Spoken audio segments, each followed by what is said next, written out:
ॐ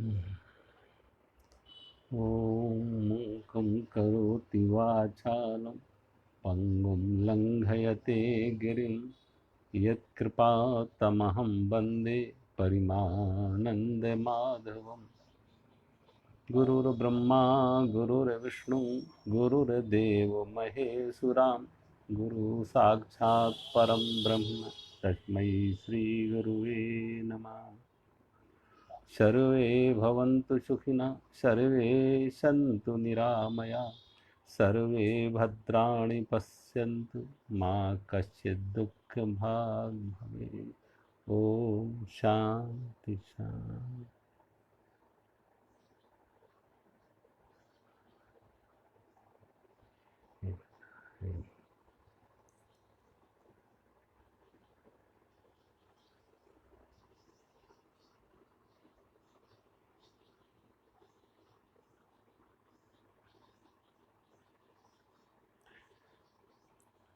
गीता अध्याय 13 त्रयोदश अध्याय श्लोक नंबर 1, 2, 3।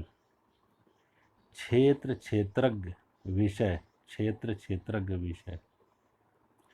श्री भगवान उवाच इदं शरीरं कौन्तेयं क्षेत्रम् इत् अविधीयते एतद्यो वेत्ति तं प्राहुः क्षेत्रज्ञ इति तद्विदा।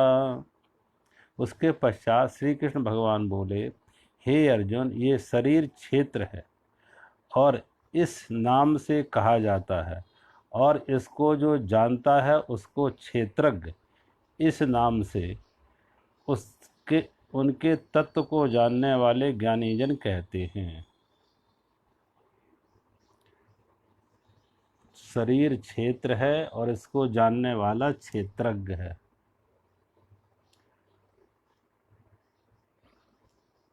देखो, हम सबकी प्राय एक ही अनुभूति है। जब कोई हमसे पूछता है हम क्या हैं, तो हम तुरंत अपना परिचय नाम बताते हैं। मेरा नाम ये शरीर का, पिता का नाम, ये शरीर रहता कहाँ है उस जगह का नाम। तो परिचय में क्या आता है? शरीर का नाम, इस शरीर का जन्म किससे हुआ, पिता का नाम, माँ का नाम, ये शरीर रहता कहाँ है उस जगह का नाम। तो सारी की सारी हमारी पहचान शरीर की है।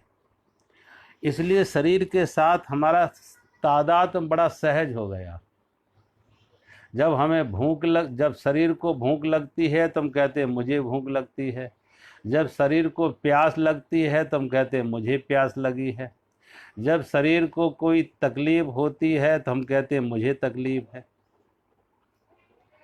तो शरीर के साथ तादात्म्य इतना गहरा हो गया कि उस तादात्म्य के कारण शरीर और मैं जानने वाला, क्षेत्र और क्षेत्रज्ञ, उसे हम अलग नहीं कर पाते।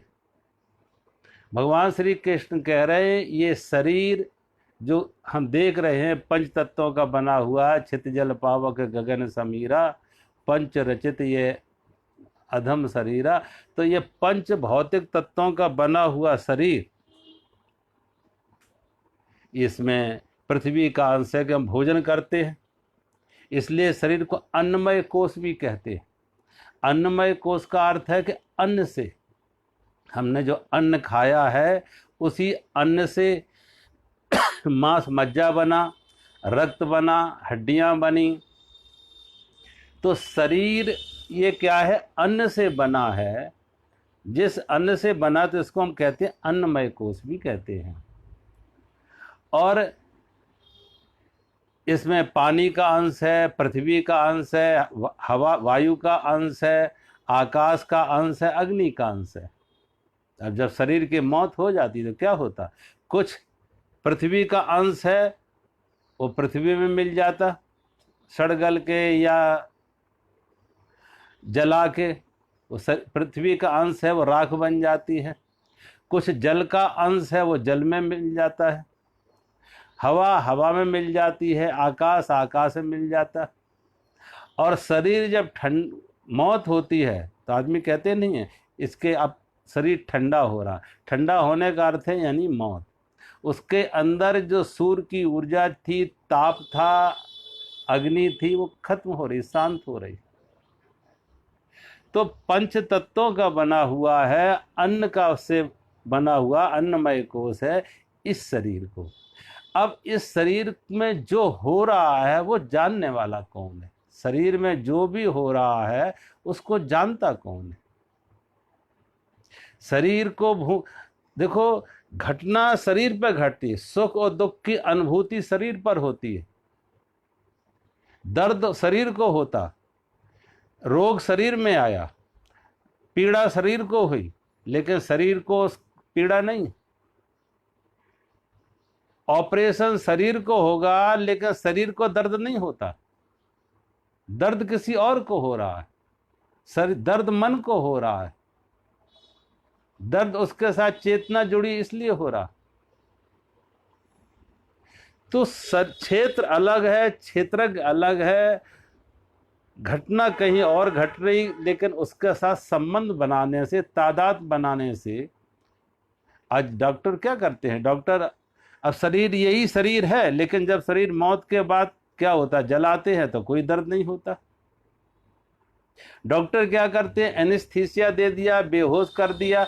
अब शरीर को कितना ही काटो, काट छांट करो, तो कुछ भी शरीर को तोड़ फोड़ करो तो कोई दर्द नहीं होता, क्योंकि शरीर को, घटना शरीर पे घट रही है, ऑपरेशन शरीर पे हो रहा है, घटना शरीर पे घट रही है, काटा या जलाया जा रहा शरीर, लेकिन उससे जो जानने वाला था वो अलग हो गया, जानने वाला अलग हो गया।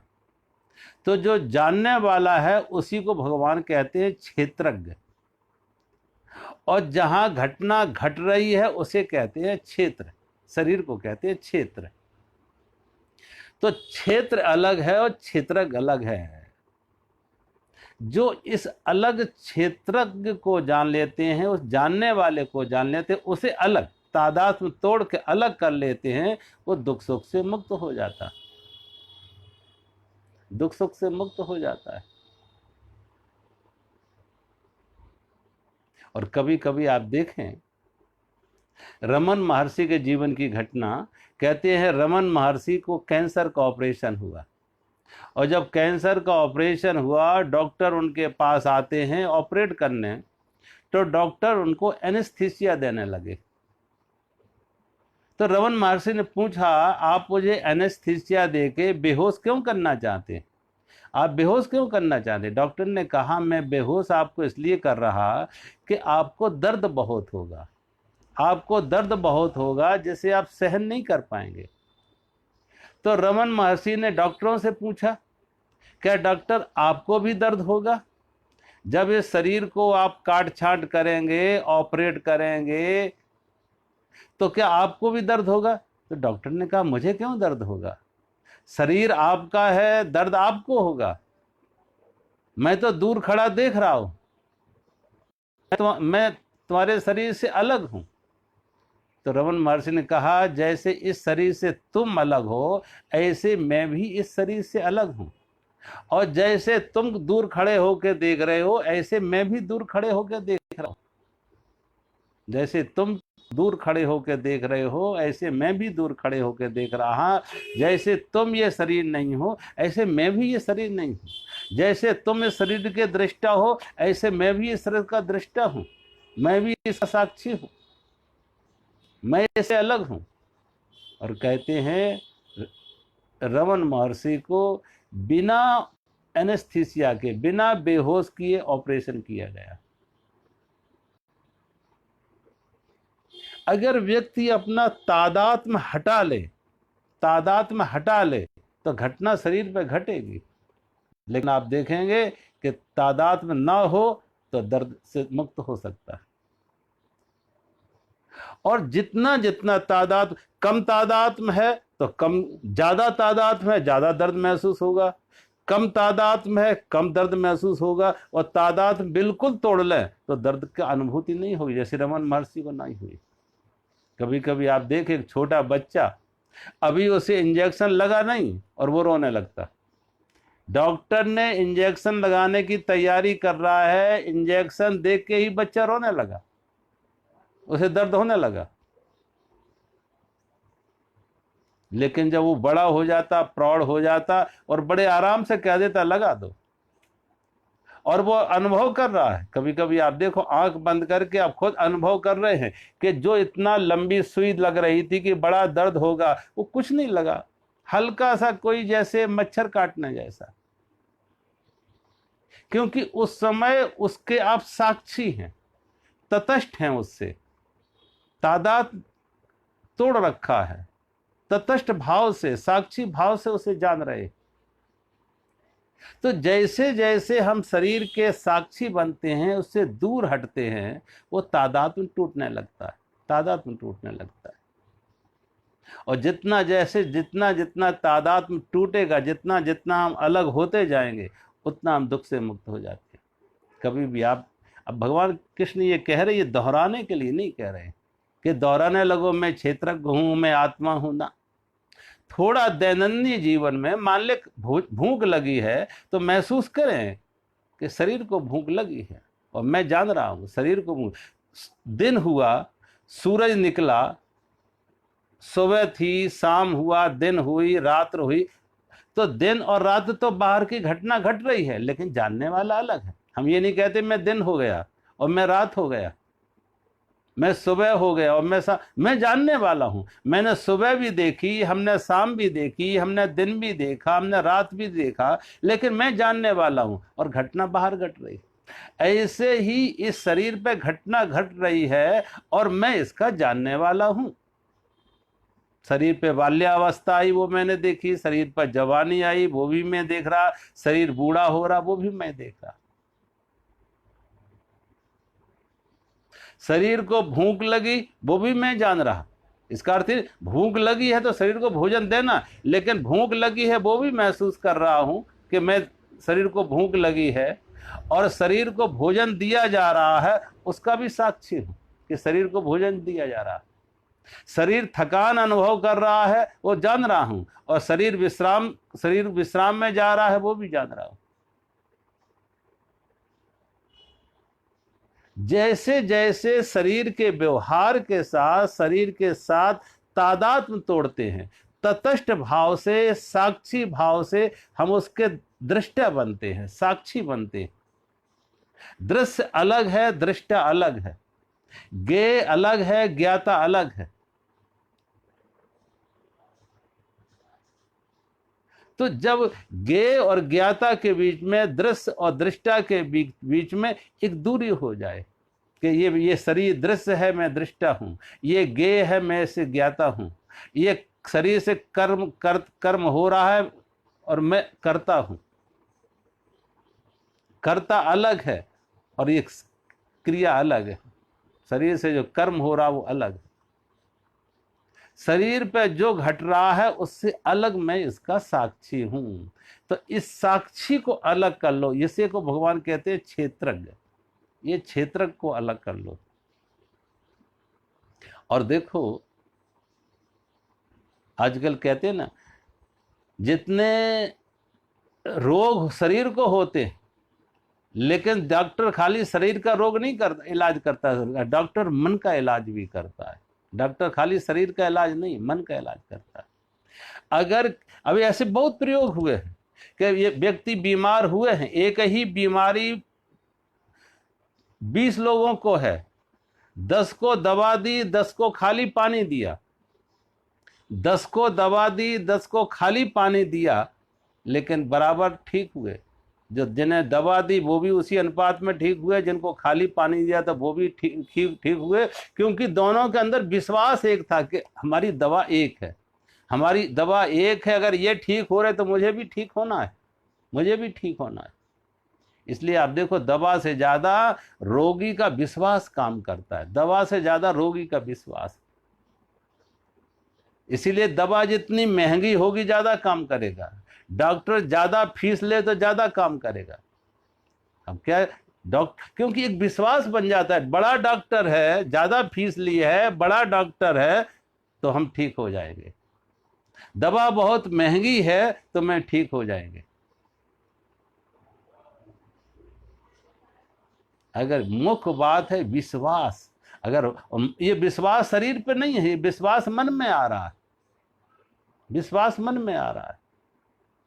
मन का सहयोग है तो शरीर निरोग हो जाता, और मन प्रतिरोध में खड़ा हो जाए तो शरीर निरोग नहीं होता।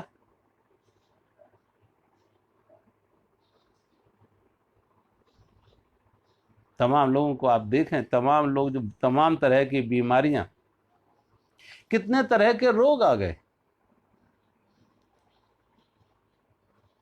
और इलाज कितने तरह के।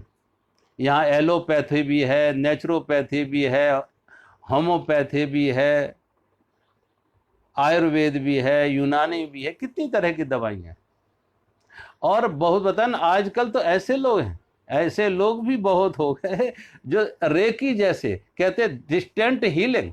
आदमी बैठा है मुंबई में और वो यहाँ से बैठ के डिस्टेंट हीलिंग दे रहा है, यहाँ से बैठ के इलाज कर रहा है, और कोई इलाज नहीं, बस उसके मन में अगर ये बैठ जाए कि हाँ मुझे हीलिंग दी है, मुझे डिस्टेंट रेकी की है, हीलिंग दी है तो मैं ठीक हो रहा हूँ, ये विश्वास बैठ जाए, ठीक हो जाते। तमाम देखो लोगों के पास, संत महात्माओं के पास आते हैं, संत कोई मंत्र पढ़ के कोई पानी दे देता, पानी से लोग ठीक हो जाते। क्योंकि रोग भी बहुत बार झूठे होते हैं मन से। मन मान ले कि ये हम ठीक इससे होंगे तो ठीक होगा। श्रद्धा कितनी है, विश्वास कितना है। ये कहते हैं एक बार कोई एक साधु, रात्रि को उसने देखा कि कोई छाया उसके शहर में प्रवेश कर रही है। रात्रि को एक छाया शहर में प्रवेश कर रही है और साधु ने देखा, तो कहते हो साधु ने उस छाया से पूछा तुम कौन हो, तुम कौन हो जो इस शहर में प्रवेश कर रही हो। तो उस कहते हैं उस छाया ने कहा मैं महामारी हूं, मैं महामारी हूं, पेंडेमिक हूं, एपिडेमिक हूं, पेंडेमिक हूं, महामारी हूं। किस लिए आई हो? कहा मुझे इस शहर के 10,000 लोगों की मौतें मारना है, इस शहर में 10,000 लोगों को मारना है।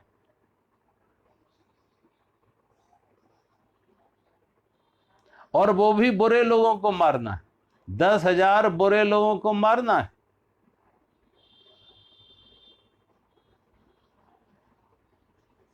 कहते हैं महामारी आई, लोगों की मौतें होने लगी। 10 दिन 15 दिन बाद उस साधु ने फिर देखा उसी छाया को शहर से बाहर जाते हुए, उसी छाया को फिर देखा शहर से बाहर जाते हुए। फिर साधु ने पूछा तुम कौन हो? उसने कहा मैं वही महामारी हूं, अब मैं वापस जा रही। उस छाया ने कहा मैं वही महामारी हूं, अब मैं वापस जा रही हूं। तो साधु ने पूछा तुम बड़े झूठे हो, तुम बड़े झूठे हो, तुमने कहा था हम 10,000 लोग मारेंगे और शहर में तो 50,000 लोग मर गए। तुमने कहा था हम 10,000 बुरे लोगों को मारेंगे और 50,000 अच्छे लोग मर गए, अच्छे लोग भी मर गए। बुरों के साथ बुरे तो मरे ही, अच्छे भी मर गए। तो कहते हैं उस महामारी ने कहा, उस छाया ने कहा मैंने तो 10,000 ही मारे, मैंने तो 10,000 भी मारे, जो 40,000 और ज्यादा मर गए वो भय से मर गए, वो भय से मर गए। मैंने तो 10,000 ही मारे, जो 40,000 अच्छे लोग मर गए वो भय से मर गए। आज आप देखो भय से लोगों की ज्यादा मौत होती है। कहते हैं 100 में 93, लगभग 95-96%, 96-97% सांप नॉन पॉइजनस रेप्टाइल्स होते हैं, जहरीले नहीं होते। 100 में 95-96% सांप जहरीले नहीं होते। लेकिन कोई भी सांप काट ले तो आदमी मर जाता है, क्योंकि उसके मन में डर है कि सांप ने काटा तो मरना है, सांप ने काटा तो मरना है। और कभी कभी तमाम ये मंत्र फूंकने वाले ऐसे आ जाते हैं और उसके मन में ये विश्वास पैदा बैठा दे मजबूत कि अब हमने मंत्र पढ़ दिए हैं, अब तुम नहीं मरोगे, तो बच जाता।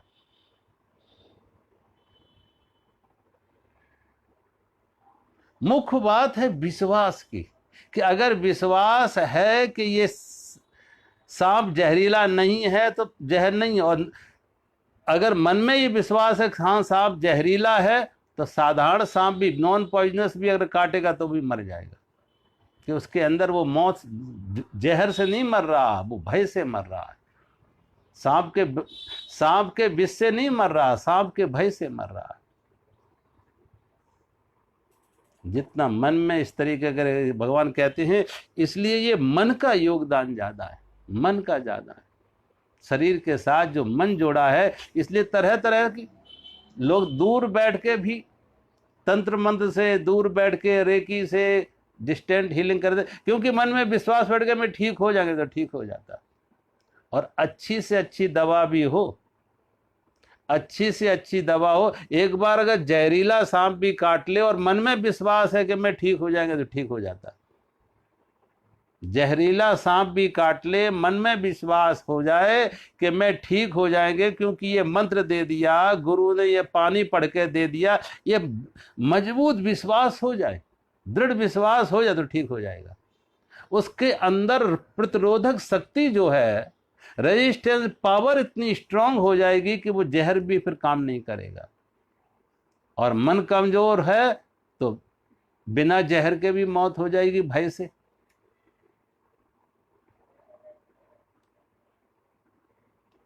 तो भगवान यहां कह रहे, ये क्षेत्र और क्षेत्रज्ञ, ये शरीर है, और शरीर के साथ जो हमारा मन और आत्मा जो जुड़ी हुई है, इस आत्मा क्षेत्रज्ञ है और शरीर क्षेत्र है।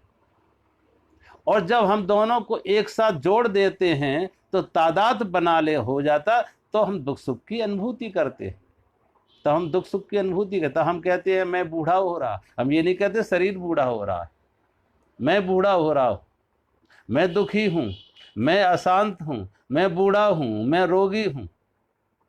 ये व्यक्ति क्यों? शरीर के साथ, रोग शरीर में है, भूख शरीर में है, बीमारी शरीर में है, बुढ़ापा शरीर में है, लेकिन तादाद मैं उसके साथ जुड़ जाता। तो भगवान कहते हैं इस क्षेत्रज्ञ को अलग करके देखो। भगवान कहते हैं ये क्षेत्रज्ञ जो है वो मैं हूं, जो क्षेत्रज्ञ है वो मैं हूं, इसे अलग करके देखो। और जैसे जैसे इसे अलग करके देखोगे, इसके साक्षी भाव से शरीर के साक्षी बन जाओगे, तादाद में तोड़ के देखोगे, तो उसी समय जीवन में परिवर्तन आने लगेगा, जीवन बदलने लगेगा। फिर शरीर की मौत होगी, मेरी मौत नहीं होगी। शरीर को बीमारी बुढ़ापा आएगा, मुझे बीमारी बुढ़ापा नहीं आएगा। उसी को कृष्ण कहते हैं ना जायते मृते वा कदाचित नायम भूत्वा भविता वा न भूया अजो नित्यासा सतो हम पुराणा न हन्नते हन्य। उसी को भगवान कहते हैं मेरा जन्म नहीं हुआ, मैं नित्य हूं। जो कृष्ण तत्व हमारे अंदर है, चेतन है, क्षेत्रज्ञ है, वो नित्य है, सनातन है, अजन्मा है, वो अविनाशी है। शरीर का जन्म है, शरीर में बुढ़ापा बीमारी है, शरीर की मौत है, लेकिन हमारे अंदर जो कृष्ण तत्व है, क्षेत्रज्ञ है, जो आत्म तत्व है, कृष्ण कह रहे वो मैं हूं, वो मैं हूं। जो इस सब का साक्षी है वो मैं हूं।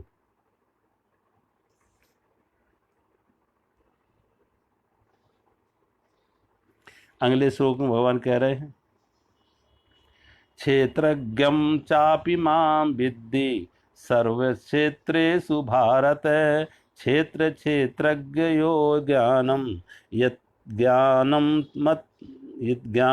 मतम मम।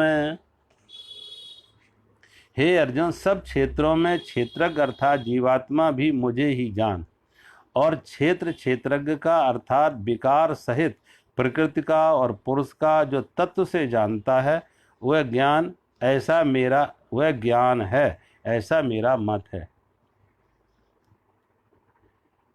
तत्क्षेत्रम यच्च यादृक्यम यद्विकारे तस्य च यत् सचयो यत् प्रभावश्च तत्समासेन में शृणु। इसलिए वह क्षेत्र और भी जैसा है जिन विकारों वाला है और जिस कारण से जो हुआ है, वह क्षेत्रज्ञ भी और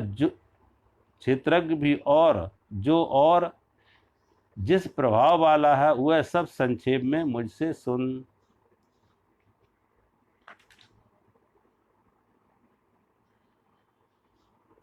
भगवान कह रहे वह सब क्षेत्रों में क्षेत्रज्ञ अर्थात जीवात्मा ही मुझे ही जान। और क्षेत्रज्ञ का अर्थात विकार सहित प्रकृति का और पुरुष का तत्व से जानता है, वह ज्ञान ऐसा मेरा मत है। देखो,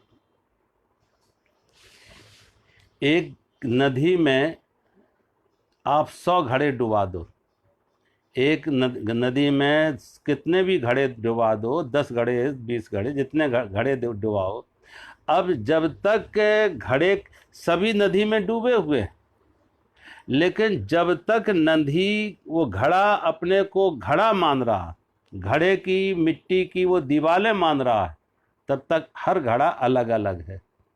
तब तक हर घड़ा अलग है। कोई चौकोर होगा, कोई लंबा होगा, कोई गोल होगा, कोई बड़ा होगा, कोई छोटा होगा, सब घड़े अलग अलग।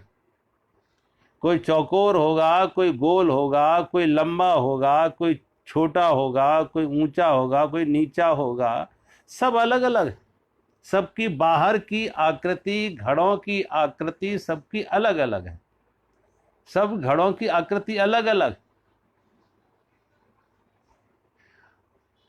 लेकिन सब घड़ों में जो जल भरा है, जो सब घड़ों में जल भरा, जब तक वो घड़े की आकृति अपने को मान रहा है, घड़े की दीवारें अपने को मान रहा है, मिट्टी की दीवारें, तब तक तो अलग अलग है। लेकिन जिस दिन घड़े को ये ज्ञान होता है कि घड़े के अंदर जो जल है वो मैं हूँ, घड़े के अंदर जो जल में है वो जल मेरे अंदर है, वही जल बाहर है, जो जल मेरे अंदर है वही जल बाहर भी है, और जो जल मेरे अंदर है वही सभी घड़ों में, जो जल मेरे अंदर है वही सभी घड़ों में है। फिर सभी के साथ तादात्म्य एक हो जाता है कि सब एक है, फिर अलग अलग नहीं है।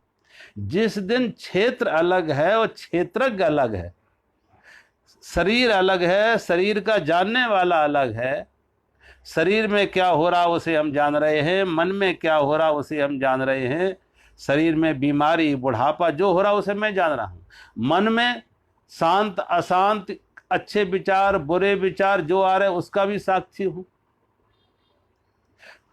लेकिन वो साक्षी अलग है और जो घटना घट रही है शरीर और मन के स्तर पर वो अलग है। तो जिस दिन दोनों के बीच में एक संबंध अलग होता, तटस्थ भाव से हम शरीर और मन के साक्षी हो जाते हैं, उसी दिन एक घटना और घटती है अपने आप कि अब जहां दो था, शरीर से अलग क्षेत्रज्ञ हुआ, क्षेत्र से अलग क्षेत्रज्ञ हुआ, शरीर से अलग उसका साक्षी हुआ, दृष्टा हुआ, वही तीसरी घटना घटती है कि सभी घड़ों में, सभी रूपों में एक ही क्षेत्रज्ञ एक ही है। जैसे सभी घड़ों में जल एक है, ऐसे सभी शरीरों में वो जो क्षेत्रज्ञ है वो एक ही है, वो एक है। मनुष्य में वही है, पशु पक्षियों में वही है, लताओं वृक्षों में वही है। वो सब वो क्षेत्रज्ञ एक है, वो जानने वाला एक है। अभी तो जो तमाम प्रयोग किए गए, वृक्षों को भी सुख दुख की अनुभूति होती है, वृक्षों को भी सुख दुख की अनुभूति होती है। तो जो अनुभूति करने वाला है अंदर से क्षेत्रज्ञ, वो सभी में। पशु पक्षियों को देखो, एक किसी पशु पक्षी को आप पकड़ते हैं तो उसको मौत का भय है, उसे चोट पहुंचाओ तो उसे वेदना भी होती है, दर्द होती है। तो उसके अंदर भी वही सभी रूपों में जो क्षेत्रज्ञ है वो सब में एक है। अब ये अनुभव जब आए कि मैं शरीर का साक्षी हूँ, दृष्टा हूँ। दृष्टा अलग है, साक्षी अलग है, कर्ता अलग है, ज्ञाता अलग है, जब भोक्ता अलग है। ये जब अलग होने का भाव होता है तो फिर वो देखता है वो जो अलग है वो सब में एक है, वो सब में एक है। ये बिजली के देखें आप, जब तक बिजली में का बल्ब अलग है, पंखा अलग है, फ्रिज अलग है, टीवी अलग है, ये सब अलग अलग है, उपकरण अलग अलग है। बल्ब से रोशनी आ रही है, पंखे से हवा आ रही है, फ्रिज में ठंडी आ रही है, ये सब उपकरण अलग अलग हैं, लेकिन सभी उपकरणों के पीछे विद्युत ऊर्जा एक है। इन सभी उपकरणों के पीछे विद्युत ऊर्जा एक है।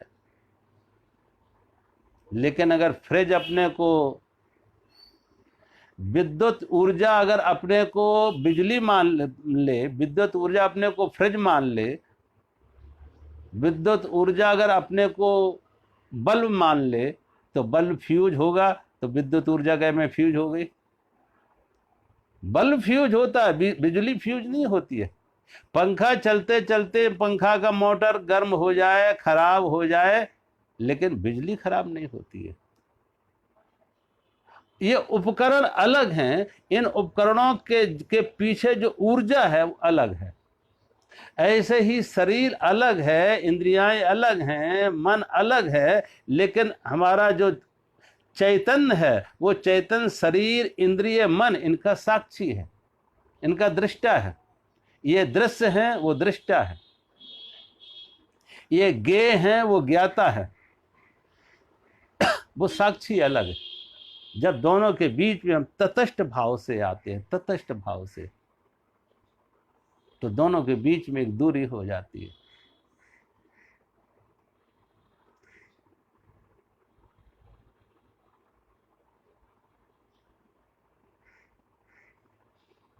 एक शिष्य ने अपने गुरु से पूछा, एक शिष्य ने अपने गुरु से पूछा कि जैसे भागवत में कथा आती है कि राजा परीक्षित को 7 दिन बाद मौत आएगी, सर्प डसेगा। राजा परीक्षित को समीक ऋषि ने श्राप दिया था कि आज से 7वें दिन नांग के डसने से तुम्हारी मौत होगी। जब ये श्राप मिला 7वें दिन मौत का भय, तो कहते हैं राजा परीक्षित ने 7 दिन सुखदेव ऋषि से श्रीमद् भागवत कथा सुनी, 7 दिन श्रीमद् भागवत कथा सुनी। लेकिन 7 दिन श्रीमद् भागवत कथा सुनने के बाद भी मौत तो फिर भी आई, वो मौत से तो बचे नहीं। मौत तो फिर भी आई, मौत से तो बचे नहीं। सांप ने फिर भी काटा और मौत फिर भी हुई, तो श्रीमद् भागवत कथा सुनने का लाभ क्या। ऐसे ही बुद्ध के बारे में, कैसे बुद्ध को वैराग्य हुआ था, एक मुर्दे को देख के, बूढ़े को देख के, बीमार को देख के वैराग्य हुआ था, और कि मुझे बुढ़ापा आएगा, मुझे बीमारी होगी और मेरी मौत भी होगी। इन बातों से वैराग्य आया। तो बुद्ध ने कहा अब मैं ऐसे जीवन की खोज में जा रहा। जब बुद्ध घर छोड़ के जा रहे थे तो अपने सारथी से कहा अब मैं ऐसे जीवन की खोज में जा रहा जिस जीवन में मौत ना हो, बीमारी ना हो और बुढ़ापा ना हो। ऐसे जीवन की खोज में जा रहा जिसमें बुढ़ापा ना हो, बीमारी ना हो, मौत ना हो। ऐसे जीवन की खोज में जा रहा। और जीवन, बुद्ध ने वो जीवन खोजा। जब उन्हें बौद्धत्व की उपलब्धि हुई, बौद्धत्व की प्राप्ति हुई, इनलाइटनमेंट आया, आत्मज्ञान आया, तो क्या फिर बुद्ध को बुढ़ापा नहीं आया? क्या बुद्ध को बीमारी नहीं आई? क्या बुद्ध को की मौत नहीं हुई? बुढ़ापा भी आया, बीमारी भी आई, मौत भी आई, लेकिन बुद्ध को नहीं आई। तो जब ये प्रश्न एक शिष्य ने अपने गुरु से किया तो गुरु ने कहते हैं उसे उठा के नारियल दिया, उसे उठा के नारियल दिया और कहा ये नारियल ले जाओ और इस नारियल का ऊपर का खोल अलग हो, अंदर का गोला साबित निकाल ले। ऊपर का खोल हट जाए, अंदर का जो गोला है, गुट है, वो गोला साबुत निकाल लेना, वो न टूटे। उसने देखा हिला डुला के कच्चा नारियल है, उसमें अंदर पानी भरा हुआ है। ऊपर तोड़ेंगे तो अंदर पहले टूट जाएगा, क्योंकि अंदर का गोला बाहर के खोल से चिपका हुआ है। अंदर का गोला बाहर के खोल से चिपका हुआ है, कच्चा है, पानी भरा हुआ है। उसने कहा गुरुजी कोई उपाय नहीं है, अगर इसे हम ऊपर से तोड़ेंगे तो अंदर का गोला बाहर के खोल से चिपका हुआ है, जुड़ा हुआ है, बाहर तोड़ेंगे तो अंदर भी टूट जाएगा। कोई उपाय नहीं है कि इसका गोला साबुत निकले। गुरु ने उसे उठा के दूसरा नारियल दिया, और जब उठा के दूसरा नारियल दिया तो उसने देखा अंदर हिला डुला के कि अंदर से वो उसका जल सूखा हुआ था। अंदर से जल सूखा हुआ था और अंदर का गोला बाहर के खोल से अलग था। अंदर का गोला बाहर के खोल से अलग हो चुका था। उसने बजा के देखा कि अंदर का गोला अलग बज रहा है। उसने कहा गुरुजी इसका गोला साबुत निकल आएगा, इसका गोला साबुत निकल आएगा। तो गुरु ने कहा इसमें क्या, दोनों में क्या अंतर है कि इसका अंदर का गोला बाहर के खोल से अलग हो गया। अंदर का गोला बाहर के खोल से अलग हो गया, अब ये गोला साबुत निकल आएगा। दोनों के बीच में दूरी हो गई, खोल और गोले के बीच में दूरी हो गई। तो गुरु ने कहा यही उत्तर है तुम्हारे प्रश्न का, यही उत्तर है तुम्हारे प्रश्न का। बुद्ध की भी मौत हुई, बुद्ध को बीमारी आई, बुढ़ापा आया, बीमारी हुई, मौत हुई, बीमारी आई, मौत हुई, लेकिन बुद्ध को नहीं हुई। बुद्ध बुढ़ापे के भी साक्षी थे, बीमारी के भी साक्षी थे और मौत के भी साक्षी थे। ऐसे क्योंकि जो अंदर साक्षी है, चैतन्य है, चैतन्य और शरीर के बीच में एक दूरी पैदा हो गई, एक दूरी पैदा हो गई। ऐसे ही परीक्षित को सांप ने काटा, लेकिन परीक्षित को नहीं काटा, शरीर को काटा। परीक्षित को नहीं काटा, शरीर को काटा, और शरीर और चेतना के बीच में एक दूरी पैदा हो गई थी। परीक्षित उस शरीर के साक्षी थे, शरीर के दृष्टा थे। दृश्य अलग था, दृष्टा अलग था, ज्ञेय अलग था, ज्ञाता अलग था। तो जो ज्ञाता था, साक्षी था, दृष्टा था, कर्ता था, वो अलग है। वो भोक्ता था जो अलग है, वो साक्षी है वो अलग था। तो घटना शरीर पे घटी, सांप ने काटा तो शरीर को काटा, मौत आई तो शरीर को आई, लेकिन साक्षी अलग रहा। कहते हैं जब सुकरात को जहर पिलाया गया तो सुकरात के जो शिष्य थे और जो सुकरात के लिए जहर पीस रहा था, उनको सुकरात के मन से सुकरात के प्रति बहुत श्रद्धा थी, बहुत प्रेम था। तो वो जहर पीसने वाला बहुत धीरे धीरे जहर तैयार कर रहा था, जहर पीस रहा था धीरे धीरे। तो सुकरात ने उससे कहा अरे भाई तुम इतना देर क्यों कर रहा है, इतना देर क्यों कर रहा है? तो उसने कहा, उस व्यक्ति ने कहा आपको मरने की क्या जल्दी है? आदमी तो मरने से डरता है, मरने से बचता है, मरने से भागता है, और तुम कहते हो कि नहीं, आप देर क्यों कर रहे हैं, जल्दी तैयार करो। तो कहते हैं सुकरात ने कहा अभी तक तो मैं जीवन का अनुभव लिया, अभी तक तो मैंने जीवन का अनुभव लिया, अब मौत का भी अनुभव लेंगे, अब मौत का भी अनुभव लेंगे। और मौत होगी, शरीर की मौत होगी, लेकिन मेरी मौत नहीं होगी। सुकरात कहते हैं मौत होगी शरीर की, मेरी मौत नहीं होगी। और जब शरीर, कहते हैं सुकरात को जहर दिया गया तो सुकरात बताते जा रहे हैं कि अब देखो मेरे पैर के पंजे मर चुके, अब मेरे पैर के घुटने तक मौत आ गई, और वो मौत बढ़ती आ रही, जांग तक मौत आ गई। अब मेरे हाथ मरने जा रहे। और वो सुकरात ने कहा अब स्थिति ऐसी भी आ जाएगी कि मैं कंठ तक ये मौत आ जाए, लेकिन फिर भी मैं नहीं मरूंगा, मैं जानने वाला हूं, मैं साक्षी हूं, मैं दृष्टा हूं, मैं देख रहा हूं कि मौत कैसे कैसे सनय सनय कैसे बढ़ती जा रही है। शरीर को मौत हो रही है, मुझे मौत नहीं, मैं साक्षी हूं, मैं दृष्टा हूं, मेरी मौत नहीं होगी, शरीर की मौत होगी। अब जिसे सुकरात कह रहे हैं मेरी मौत नहीं होगी, शरीर की मौत होगी, वो कौन है? उसी को भगवान कृष्ण कह रहे हैं वो क्षेत्रज्ञ, वो अजन्मा है, वो अविनाशी है, वो कृष्ण भगवान कहते हैं वो मैं हूं। और वो सभी में एक ही तत्व है, वो क्षेत्रज्ञ है, वो सभी में एक है। क्षेत्र अलग अलग हैं लेकिन क्षेत्रज्ञ अलग एक ही है सभी में। दृश्य अलग अलग हैं, शरीर अलग अलग हैं, लेकिन शरीर के प्रति जो जानने वाला है वो सब एक है।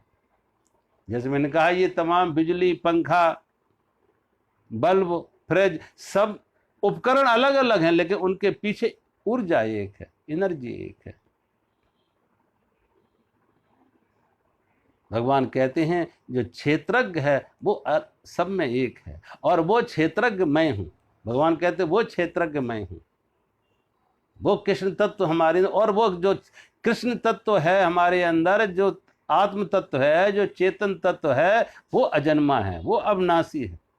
उसी को कृष्ण गीता में कहते हैं नैनम छिद्दन्ति शस्त्राणि, नैनम दहति पावका, नैनम क्लेदयन्त्यापा, नैनम शोषति मार्ता। कहते उसी को, उसी चेतन तत्व को जो अजन्मा है, अविनाशी है, साक्षी है, चेतन है, उसे कहते हैं शास्त्र काट नहीं सकता, जल से गलाया नहीं जा सकता, वायु से सुखाया नहीं जा सकता, आग से जलाया नहीं जा सकता, तलवार से काटा नहीं जा सकता।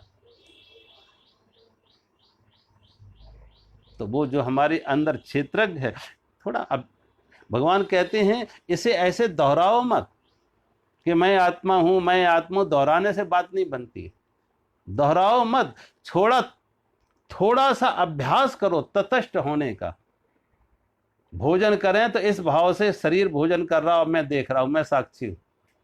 ये भाव नहीं बनाना है, साक्षी भाव, साक्षी बनना है कि शरीर भोजन कर रहा है, मैं जान रहा हूं। शरीर को भूख लगी है और मैं महसूस कर रहा हूं, मैं जान रहा हूं। पैर को कांटा लगा है और मैं जान रहा हूं, दर्द पैर में है और मैं जान रहा हूं। धीरे धीरे अभ्यास करते करते, अचानक नहीं, धीरे धीरे अभ्यास करते करते दृश्य से दृष्टा अलग हो जाएगा, ज्ञेय से ज्ञाता अलग हो जाएगा, शरीर से, क्षेत्र से क्षेत्रज्ञ अलग हो जाएगा, और दोनों के बीच में एक दूरी हो जाएगी।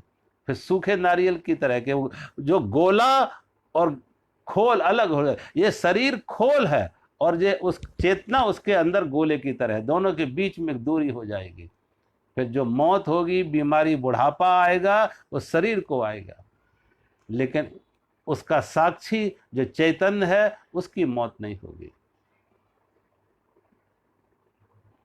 इसे दोहराने से बात नहीं बनती। कभी कभी लोग दोहराने लगते। आप देखो दिए अनेक होते हैं, दिए अनेक हैं लेकिन ज्योति सब में एक है। दिए के अलग अलग रूप हो सकते हैं, ज्योति सब में एक है। बर्तन अनेक हैं लेकिन सबके अंदर भरा हुआ जल एक है। या बाहर रखा हुआ है तो सब बर्तन अनेक हैं लेकिन सबके भीतर आकाश एक है। आकाश अनेक नहीं है। कमरे अलग अनेक तरह के होते हैं लेकिन हर कमरे का आकाश अलग अलग है। कमरे की आकृति अलग है लेकिन कमरे का आकाश जो अंदर है का आकाश वही बाहर है आकाश, और जो इस कमरे में आकाश है वही दूसरे कमरे में आकाश है। आकाश अलग अलग नहीं, कमरों की आकृतियां अलग अलग हैं लेकिन उसमें जो व्याप्त आकाश है वो एक है। उस घड़े अनेक हैं, घड़ों के अंदर भरा हुआ जल है, जो अंदर भी है बाहर, वो सब एक है, वो सब एक है। नदी में डूबे हुए घड़े, उनका जल है तो वो एक है। जब उसने अपने को जल माना तो सब में एक ही को देख रहा, और घड़े की दीवारें मानी तो अलग अलग है। तो भगवान कहते हैं ये शरीर की आकृति है, ये क्षेत्र है, और इसको जो जानने वाला है वो क्षेत्रज्ञ है, वो अलग है। और भगवान कहते हैं वो मैं हूं। इसलिए भगवान कहते थोड़ा अभ्यास करो इसका, तटस्थ भाव, साक्षी भाव बनने का। कभी कभी हम दोहराने लगते हैं, वो दोहराने से बात नहीं बनती है। वो कहते हैं किसी व्यक्ति को वहम हो गया किसी व्यक्ति को वहम हो गया कि मैं चूहा हूँ, उसे वहम हो गया कि मैं चूहा हूँ, अब वो जब भी कहीं बिल्ली को देखे तो डर जाता, भयभीत हो जाता, भागता, बिल्ली आई मुझे मार देगी। कहते उसे मनोचिकित्सक के पास ले गए। जब मनोचिकित्सक के पास ले गए तो उसने कहा बिल्ली से क्यों डरते हो, और उसको बार बार कहा कि मैं मनुष्य हूं, मैं मनुष्य हूं, मैं मनुष्य हूं, दोहराओ, ऑटो सजेशन। ये ऑटो सजेशन बार बार अपने को दो कि मैं मनुष्य हूं, मैं मनुष्य हूं, मैं मनुष्य हूं, ये दोहराओ। अब उसने मंत्र बना लिया कि मैं मनुष्य हूं, वो मंत्र बना लिया। बिना बात के भी बीच बीच में बार बार के तुम्हें मालूम नहीं मैं मनुष्य हूं, तुम्हें मालूम नहीं मैं मनुष्य हूं, बार बार दोहराने लगा कि मैं मनुष्य हूं। वो मंत्र बना लिया उसने कि मैं मनुष्य हूं, मैं मनुष्य हूं, दोहराने लगा। कहते हैं डॉक्टर को लगा अब तो ये ठीक हो गया, अब ये अपने को बिल्ली नहीं समझेगा, अब नहीं डरेगा। डॉक्टर ने उसे हॉस्पिटल से रिलीव किया, मुक्त किया।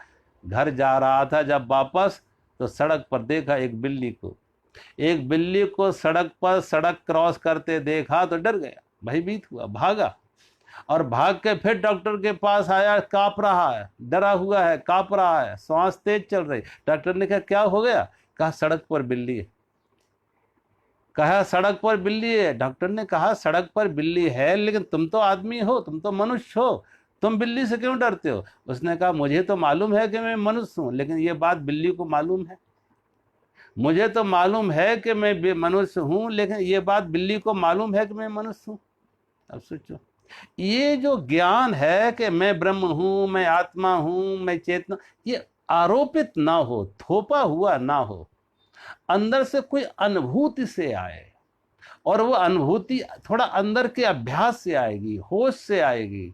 बार बार जीवन की दैनंदिन क्रियाओं में, व्यवहार में शरीर के साथ तादात्म्य तोड़ के देखें, साक्षी बनने का बने, साक्षी बने, मन के साक्षी बने, विचारों के साक्षी बने, शरीर के साक्षी बने, तो धीरे धीरे जैसे जैसे ये साक्षी भाव आएगा वैसे वैसे शरीर, मन, बुद्धि, विचार, इंद्रियां, इनके साथ एक दूरी बनने लगेगी, एक गैप पैदा होने लगेगा। तो भगवान कहते हैं क्षेत्र और क्षेत्रज्ञ, ये शरीर, इंद्रियाएं, इन पर जो हो रहा है वो क्षेत्र है, और जो इनका जानने वाला है वो क्षेत्रज्ञ है। और भगवान कहते हैं वो क्षेत्रज्ञ मैं हूं। और सभी नाम रूपों में क्षेत्र अलग अलग है, शरीर की आकृतियां अलग अलग हैं, विचार अलग अलग हैं, लेकिन जो क्षेत्रज्ञ है वो सब में एक है, वो सब में एक है, वो भगवान कहते हैं वो मैं हूं। आज हम यहीं विराम करते हैं। मेरा सभी को प्रणाम। हरि ओम।